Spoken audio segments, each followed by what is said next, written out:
ছি, ভেন্ডির তরকারি আবার মানুষে খায় নাকি? কেমন জানি পিছলা পিছলা, মুখে দিলেই বমি আসে।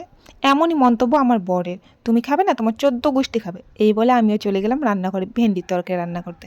তো হাই হ্যালো এভরিওয়ান, আমি ভূমি রায়। তো আমার একটা ছোট্ট মিনি ব্লগে তোমাদের সবাইকে স্বাগতম। তো আজকে যেহেতু রবিবার, বরের ডিউটি যাওয়ার তেমন কোনো তাড়া নেই, তাই চান টান করে বাসি কাজ কমপ্লিট করে একটুখানি হালকা সাজুগুজু করে চলে আসলাম রান্না। ভিডিও করতে গেলে আগে থেকে সমস্ত কিছু রেডি না করলে খুবই অসুবিধা হয়। রান্নার জন্য সমস্ত কিছু আমি রেডি করে নিলাম। কড়াইটা গরম করে তার মধ্যে তেল এবং একটুখানি জিরে ফোড়ন দিয়ে দিলাম। তারপরে কেটে রাখা পেঁয়াজ, লঙ্কা, রসুন কুচি দিয়ে সঙ্গে টমেটো কুচি এবং আলু কুচি দিয়ে একটুখানি নাড়াচাড়া করে নিলাম যতক্ষণ না পর্যন্ত একটু লাল লাল ভাব চলে আসে। এরপরে লঙ্কা গুঁড়ো, হলুদ গুঁড়ো, জিরে গুঁড়ো এবং লবণ দিয়ে হালকা ফ্লেমে 10 মিনিটের জন্য ঢেকে রেখে দিলাম। ঢাকনাটা উল্টানোর পরে দেখো কালারটা কি সুন্দর এসেছে, কি সুন্দর লাগছে না?